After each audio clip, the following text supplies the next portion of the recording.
کچھ چھوٹی چھوٹی سی 2-3 دعائیں میں آپ کی خدمت میں عرض کرتا ہوں۔ انشاءاللہ آپ اس پر عمل کریں گے تو اللہ اس کے حبیب علیہ السلام نے چاہا آپ کرونا کیا، ڈینگی کیا، دیگر امراض کیا، حتیٰ کہ آقا علیہ السلام نے ایسے اعمال بتا دیے ہیں کہ عرضی سماوی آفات و بلیات سے آدمی جو ہے وہ انشاءاللہ محفوظ ہو جائے گا۔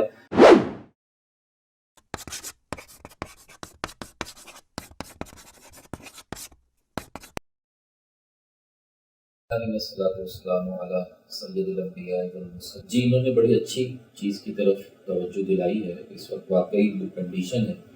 وہ بہت زیادہ تشویشناک ہو چکی ہے، اور جو کچھ میڈیا پر ہم لوگ دیکھ رہے ہیں، اللہ تعالیٰ ہمیں اپنے حفظ و امان میں رکھے کہ کراچی میں ڈینگی وائرس جو ہے وہ بہت تیزی سے پھیل چکا ہے، اور کئی اسپتال ایسے ہیں جن میں مریض جو ہے فرش پر زمین پر لیٹے ہوئے ہیں اور ڈاکٹرز انہیں توجہ نہیں دے پا رہے ہیں، اور وہ بیچارے علاج کے لیے بڑے پریشان ہیں۔ اور معاذ اللہ ثم معاذ اللہ یہ ایسا مرض ہے کہ جس میں وائٹ سیلز جو ہوتے ہیں ہماری باڈی کے، جو پلیٹلیٹس کہلاتے ہیں، وہ بڑی تیزی سے گرتے ہیں، اور اگر اللہ نہ کرے انہیں کنٹرول نہ کیا جا سکے تو آدمی جو ہے وہ جانبر نہیں ہو پاتا، معاذ اللہ اس کی موت واقع ہو جاتی ہے۔ یہ تو اپنی جگہ ہے، جو پریکاشنز آپ کو ڈاکٹرز بتا رہے ہیں، جو پریکاشنز آپ کو ہیلتھ اسپیشلسٹ بتا رہے ہیں، لیکن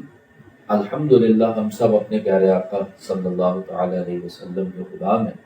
اور ہمارے پاس یعنی مسلمان جتنا فخر کرے کم ہے کہ ہمارے پاس وہ رہنمائی موجود ہے، ہمارے پاس اللہ کے محبوب علیہ السلام کے عطا کردہ، حضور علیہ السلام کے بیان کردہ ہمارے پاس وہ طریقے موجود ہیں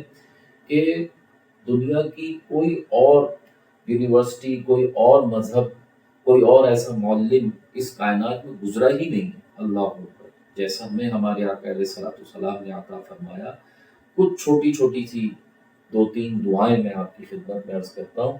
انشاءاللہ آپ اس پر عمل کریں گے تو اللہ اس کے حبیب علیہ السلام نے چاہا آپ کرونا کیا، ڈینگی کیا، دیگر امراض کیا، حتیٰ کہ آقا علیہ السلام نے ایسے اعمال بتا دیے ہیں کہ عرضی سماوی آفات و بلیات سے آدمی جو ہے وہ انشاءاللہ محفوظ ہو جائے گا۔ اس میں خاص طور پر جو ایک حدیث پاک جو ابو داؤد شریف میں بھی ہے، ترمذی شریف میں بھی مذکور ہے، سبحان اللہ، حضور علیہ السلام کے فرمان کا مفہوم کہ جو بھی شخص صبح و شام 3 مرتبہ یہ کہہ لے بسم اللہ الذی لا یضر مع اسمہ شیء فی الارض ولا فی السماء وهو السمیع العلیم، وہ شخص ہر چیز سے محفوظ ہو جاتا ہے، کوئی چیز اسے نقصان نہیں پہنچا سکتی۔ صبح پڑھ لے گا تو شام تک، اور شام میں پڑھ لے گا تو صبح تک۔ اپنے بچوں کو، خود آپ، گھر کی خواتین کو، سب کو یاد کرا دیں، اور ایک روٹین بنا لیں کہ صبح میں بھی پڑھنی ہے 3 مرتبہ، شام میں بھی پڑھنی ہے، ودن 1 منٹ۔ میرا یہ خیال ہے کہ آدمی 1 منٹ میں پڑھ لے گا، زیادہ سے زیادہ 3 منٹ میں 3 دفعہ پڑھ لے گا، سبحان اللہ، لیکن آپ کی ہر چیز سے حفاظت ہو جائے گی۔ یہ جو حدیث پاک ابھی آپ نے سنی، اس کے جو راوی ہیں وہ حضرت عثمان ابن عفان رضی اللہ تعالیٰ عنہ، خلیفہ ثالث، اور انہوں نے آقا علیہ السلام سے سنا۔ یہ حدیث پاک حضرت عثمان سے ترمذی اور ابو داؤد شریف دونوں میں حضرت ابان ابن عثمان سے مروی۔ یہ جو حضرت ابان تھے، ان کی ایک جانب جو ہے وہ فالج ہو گیا۔ اب یہ جب لوگوں کو بتا رہے ہیں کہ بھئی یہ دعا پڑھ لیا کرو، بسم اللہ الذی لا یضر مع اسمہ شیء فی الارض ولا فی السماء وهو السمیع العلیم، وہ ان میں ایک صاحب ایسے تھے جو بڑی دور کے ان کو دیکھنے لگے کہ جناب یہ ہمیں تو یہ بتا رہے ہیں، اور خود ان کو فالج ہوا ہوا ہے، خود حضرت جو ہے وہ فالج میں مبتلا ہے، اور ہمیں دعا سکھا رہے ہیں۔ تو یہ پہچان گئے کہ یہ شخص مجھے جو گھور کر دیکھ رہا ہے، میری بیماری کو دیکھ رہا ہے۔ تو آپ نے اس سے فرمایا میاں کیا دیکھ رہے ہو؟ یعنی تم میری بیماری کی طرف جو ہے وہ نشاندہی کر رہے ہو اپنی نگاہوں سے؟ تو فرمایا بات دراصل یہ ہے کہ جس دن میں اس بیماری یعنی فالج کا شکار ہوا، اس دن صبح مجھے کسی بات پہ غصہ تھا، اور اس غصے کے سبب میں اس دعا کو پڑھنا بھول گیا، اللہ اکبر، اور اس دن میں اس بیماری کا شکار ہوا۔ تو یقین محکم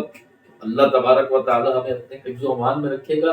یہ ہمارا اصل جو ہے وہ ایمان اور عقیدہ ہے کہ ہماری حفاظت اور آقا علیہ السلام کا بتایا ہوا یہ عمل حضور علیہ الصلوۃ والسلام کے بتائے ہوئے عمل کی برکت اور حفاظت فرمانے والی ذات ہمارے رب تبارک و تعالیٰ۔ ایک اور دعا وہ جو اکثر آپ لوگوں کو پہلے بھی یاد کروائی تھی،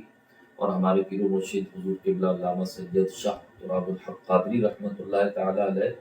فرمایا کرتے تھے کہ دنیا میں مختلف امراض ہیں اور ہر مرض کی ایک الگ الگ ویکسین ہے، لیکن سبحان اللہ ہمارے پیارے آقا علیہ الصلوۃ والسلام نے ہمیں ایک ایسی چیز دے دی جو ہر مرض کے لیے شفا ہے، ہر مرض کے سے حفاظت کا ذریعہ ہے۔ اور وہ مبارک دعا کون سی ہے جو آقا علیہ الصلوۃ والسلام نے ہمیں بتائی؟ ترمذی شریف کی حدیث پاک کہ جب بھی کسی مصیبت زدہ کو آدمی دیکھے، کسی پریشان کو دیکھے، تو یہ کلمات کہہ لے: الحمدللہ الذی عافانی مما ابتلاک بہ وفضلنی علی کثیر ممن خلق تفضیلا۔ کیسی فضیلت ہے اس مبارک دعا کی کہ جب بھی آپ کسی مصیبت زدہ کو دیکھ کر یہ دعا پڑھ لیں، کسی بھی مصیبت زدہ کو دیکھا آپ نے اور یہ دعا پڑھ لی، تو انشاءاللہ آپ اس مصیبت سے محفوظ رہیں، اللہ تعالیٰ آپ کو اس پریشانی سے محفوظ رکھے گا۔ میں اپنی جو ہے ایک چھوٹا سا عمل آپ کی خدمت میں عرض کر رہا ہوں، اللہ بچائے معاذ اللہ ہاسپٹل سونے کا بھی ہونا، کہ ہاسپٹل کے اندر ہر چیز سونے کی ہو، ہیرے جواہرات بھی جڑے ہوں، اللہ تعالیٰ کبھی کسی کو ہاسپٹل کا منہ نہ دکھائے۔ پھر بھی کبھی کسی کی عیادت کے لیے جانا ہو یا کبھی آپ کسی اسپتال کے باہر سے گزرے، اور میری دعا یہی ہے کہ اللہ آپ کو ہمیشہ اپنے حفظ و امان میں رکھے کہ ہاسپٹل وغیرہ میں آدمی جاتا ہے، جانے کتنے مرض ہیں اور کس طرح کے مریض ہیں، یہ دعا پڑھیں اسی نیت سے: الحمدللہ الذی عافانی مما ابتلاہم۔ یہ ہم کی جو ضمیر ہے، یہ جو ہمارے پیارے آقا علیہ السلام کی بتائی ہوئی دعائیں ہیں، ادعیہ ہیں، ان کے اندر آپ ضمائر کی تبدیلی جو ہے وہ کر سکتے ہیں کہ اس نیت سے پڑھ لی جائے: الحمدللہ الذی عافانی مما ابتلاہم، کہ جس میں ان سب کو، یعنی جو مریض ہیں جس میں ان سب کو مبتلا کیا، الحمدللہ الذی عافانی مما ابتلاہم بہ وفضلنی علی کثیر ممن خلق تفضیلا۔ اللہ تبارک و تعالیٰ نے چاہا انشاءاللہ ان امراض سے آپ محفوظ رہیں گے، یقین کامل ہونا شرط ہے۔ اور ابو داؤد شریف میں ایک اور حدیث پاک جو آپ نے اس سے پہلے بھی علماء سے کورونا کے وقت میں سماعت فرمائی تھی کہ آقا علیہ الصلوۃ والسلام جسمانی حفاظت کے لیے، صحت کی حفاظت کے لیے 3 مرتبہ یہ کلمات فرمایا کرتے تھے: اللہم عافنی فی بدنی، اللہم عافنی فی سمعی، اللہم عافنی فی بصری، لا الہ الا انت۔ تو صبح کے وقت یہ 3 کلمات کہنے کی عادت ڈال لیجئے، انشاءاللہ اس کی برکت سے بھی آپ صحت مند رہیں گے۔ صحت و عافیت تو زندگی کی بہاریں ہے ہی، صحت و عافیت سے آدمی بیمار ہو تو وہ عبادت بھی نہیں کر پاتا،